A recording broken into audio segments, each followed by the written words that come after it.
Mawazo yote, mafikirio yote kwa wanamichezo siku ya hii leo ni dabi ya Kariakoo.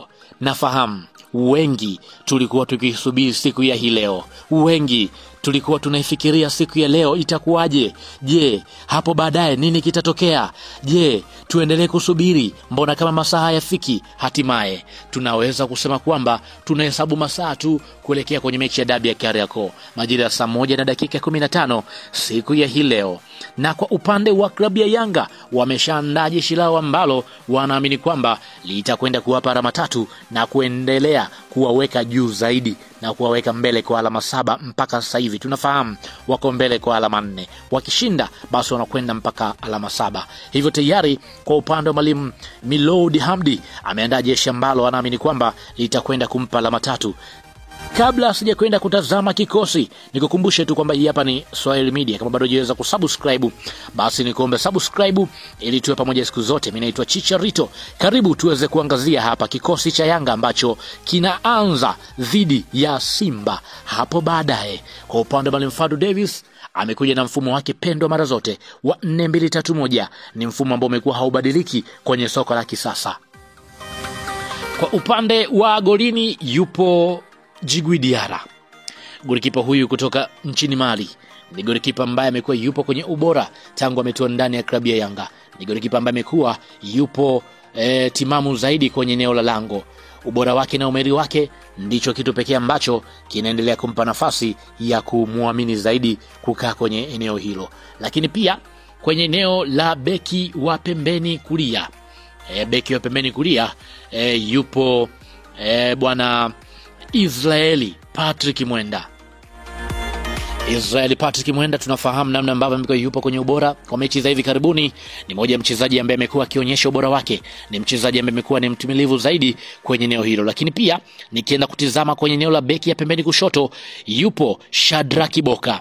Kwa upande wa Shadrack Kiboka, spidi yake hile ndio ambayo imekuwa inaamua hatima ya mabeki wengi ambao wanakuwa wanacheza timu pinzani. Amekuwa ni beki ambaye amekuwa ni msumbufu kweli kweli. Ni mchezaji ambaye amekuwa ni muhimu ndani ya kikosi. Shadrack Kiboka ni mchezaji ambaye ni muhimu ndani ya kikosi kulingana na kile ambacho amekuwa anakionyesha mara zote.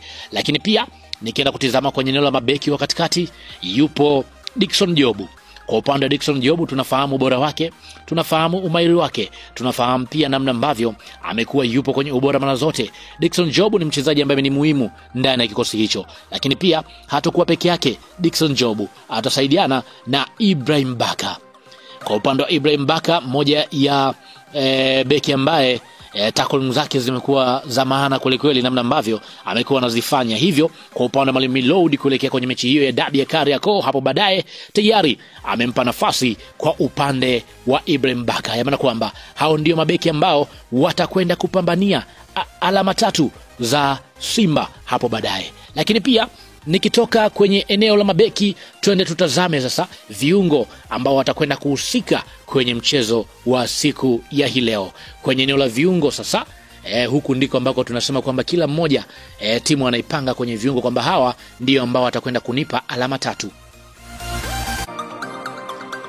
Khalid Aucho yupo kwenye eneo la kiungo. Khalid Aucho, moja ya kiungo ambaye mara zote amekuwa yupo kwenye ubora. Ukiona Yanga ipo kwenye ubora siku hiyo, basi jua Khalid Aucho yuko vizuri kweli. Jua kwamba Khalid Aucho yuko na utimamu. Hivyo ndivyo ambavyo amekuwa mara zote. Lakini pia nikienda kutizama kwenye eneo la kiungo cha pembeni, yupo Mudathiri Yahya. Mudathiri Yahya ni ambaye atasaidiana na Khalid Aucho kwenye eneo la viungo. Maana kwamba viungo hao wawili ndio ambao watatimiza majukumu ya kukaba na kuchezesha timu kwenye eneo la juu. Lakini pia nikienda kutizama kwenye eneo la kiungo cha juu, yupo Stefan Aziz Ki. Licha ya mwalimu kusema kwamba kuna uwezekano akakosekana ni 50 kwa 50, lakini hatimaye kwenye kikosi siku ya hii leo yupo kama kawaida. Hivyo Stefan Aziz Ki atasimama kwenye eneo hilo. Wakati huo pia Clement Mzize yupo kwenye eneo la kiungo cha pembeni, yani winga wa pembeni. Ndiye Clement Mzize atacheza kwenye eneo hilo. Wakati huo pia Pacome Zouzoua atacheza kwenye eneo la winga ya pembeni kushoto. Ya maana kwamba mambo yatakuwa hivyo. Lakini pia kwenye eneo la shambuliaji yupo Prince Mpumelelo Dube. Kwa upande wa Prince Dube tunafahamu bora wake, tunafahamu mahiri wake. Ya maana kwamba moja kwa moja atacheza kwenye eneo hilo.